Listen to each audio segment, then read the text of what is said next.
Okay, so what we want to talk about today is fear. And I'm not sure how I'm going to go about doing these videos because I have all the information up in my head, and I'm trying to think, do I want to make outlines and try and cover certain points, or how do I want to go about it?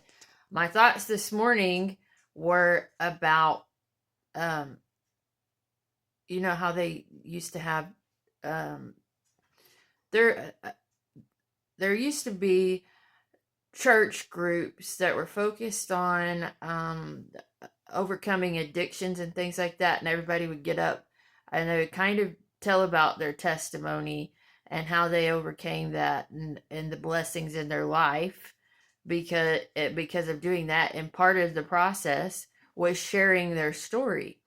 And so and so the topic today is fear. Now, if you think about sharing your story and you're like, how is that going to do anybody any good? I don't know if my evaluations about about why everything happened and the solutions and everything that I did is going to work, or is actually the truth, because I don't know how to prove it. There, a lot of my thoughts are theories. And then you hear things like, your thoughts are so powerful if you're trying to examine the things about your past too much that you can't go into any forward kind of progress, and that you're doomed to repeat things because you're thinking through what has happened before. But that is not my experience of anything, because I felt like I was doomed to repeat things because I did not think about what the reasoning was behind what was happening in my life, and sitting kind of like in my hermit lifestyle kind of was like going into timeout in a classroom. You got to think through it with your little dunce cap on so that you can figure out what corrections need to be made. And so one of the fear things that I think I'm going to try and attempt to do is explain some of my theories, and be willing to accept that I might be accurate with what I think.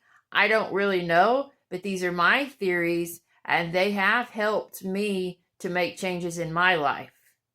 Okay? So for example, that when I was and so it's going to kind of be auto autobiographical. Okay? So for example, when I was 15, I had my first it was one of my first experiences with alcohol, and I ended up in a situation where I was in a sexual situation that I was not equipped to handle, and it ruined it hurt my soul. Okay, it hurt my soul, and that affected the course of my life.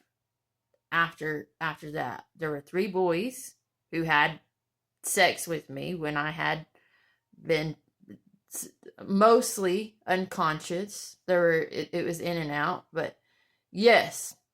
And I had battled with, do I consider that rape, and was it all my fault, or was I being punished?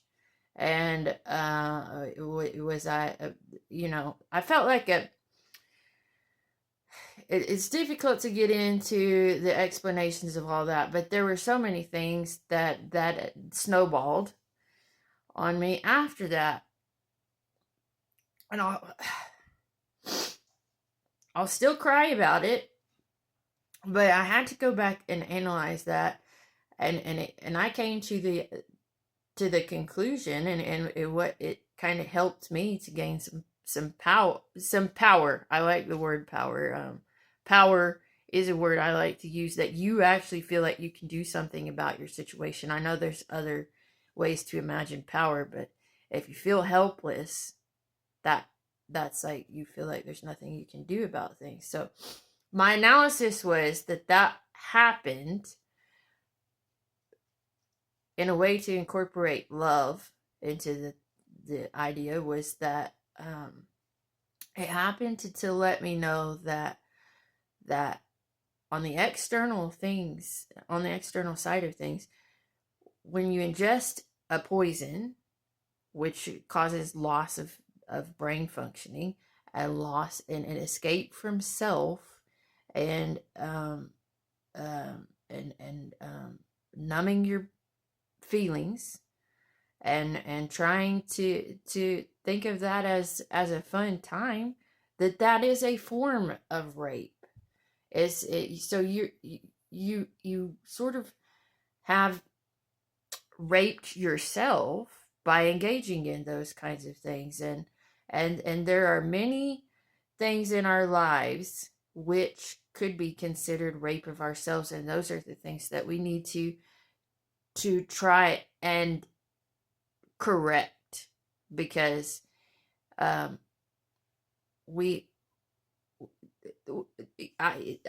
gonna okay, so that's the thing with what I'm trying to figure out what to do here, because after that experience, I had gone through the thought process of, I don't know what to do with myself as far as a career was concerned.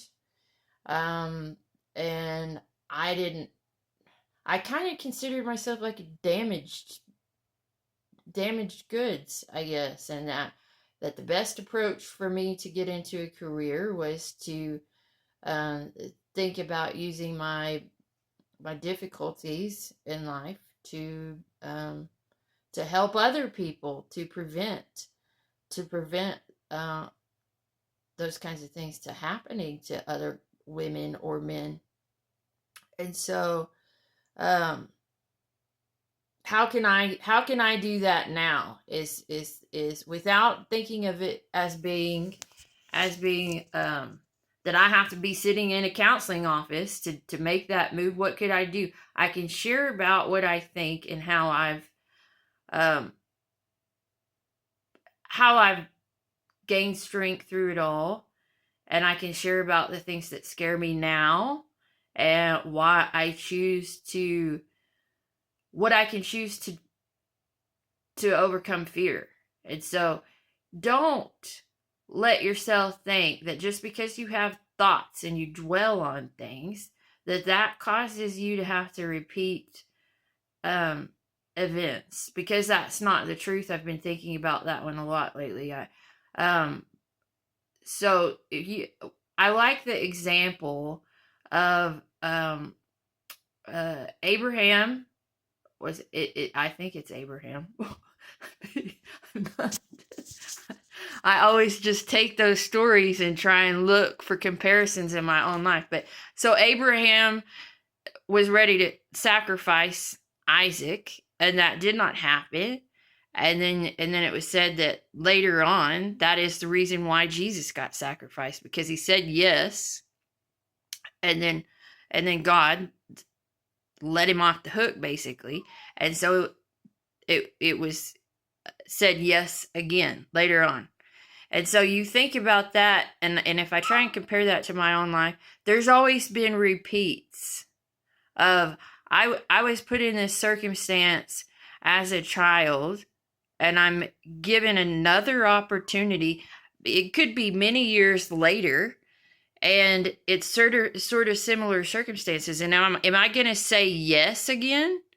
Whether or not that's you're given an opportunity to make a different choice every time you do that.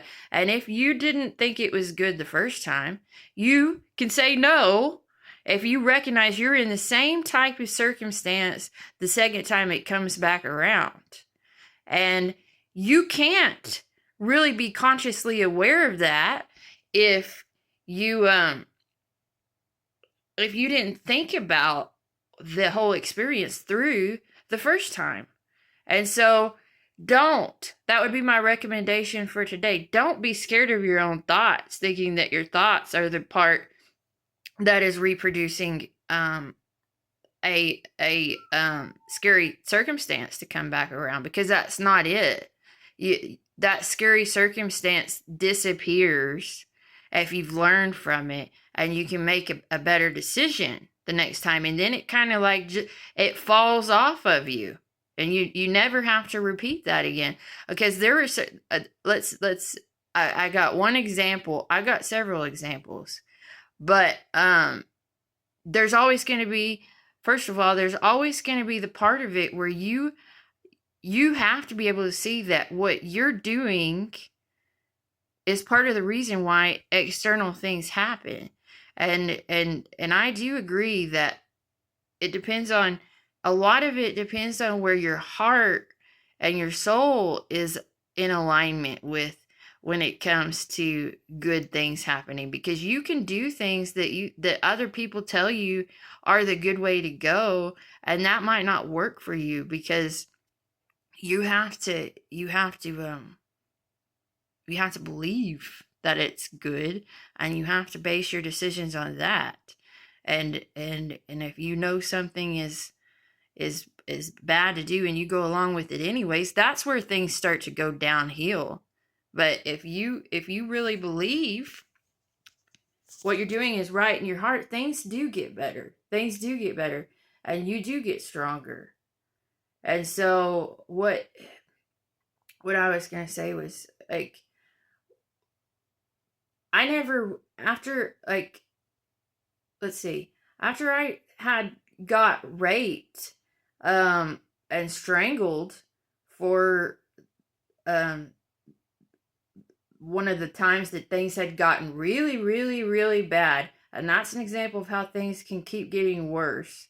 Like, I was in a situation where I went out and brought home these men from Mexico to party with, and I got strangled, and as I was being strangled, I was sodomized, and then the man, he put his fingers in my mouth to keep me from screaming, and I bit through the bones in his fingers, and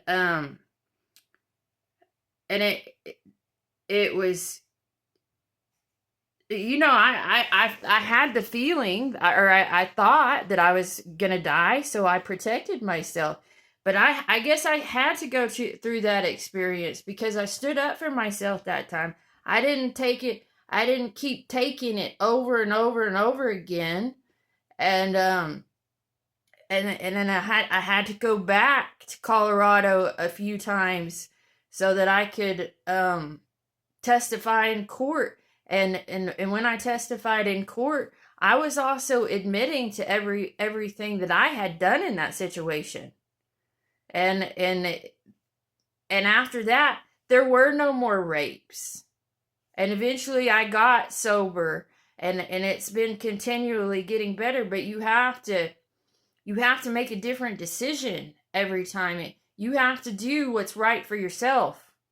And I don't know, like, I could be afraid to talk about the word rape, but then you start noticing that you hear it from other places. And you're like, well, why is that? It's not happening anymore. And maybe, I'm just guessing, that the reason is because I need to tell my thoughts on what I think rape is about and how it can be prevented as part of the process of helping other people. Instead of just staying here trying to hide out and protect myself, that I can overcome another fear by talking about it and saying that things do get better. There is two pathways with what I talked about yesterday, with the genetic line of which way are you going to go for your people.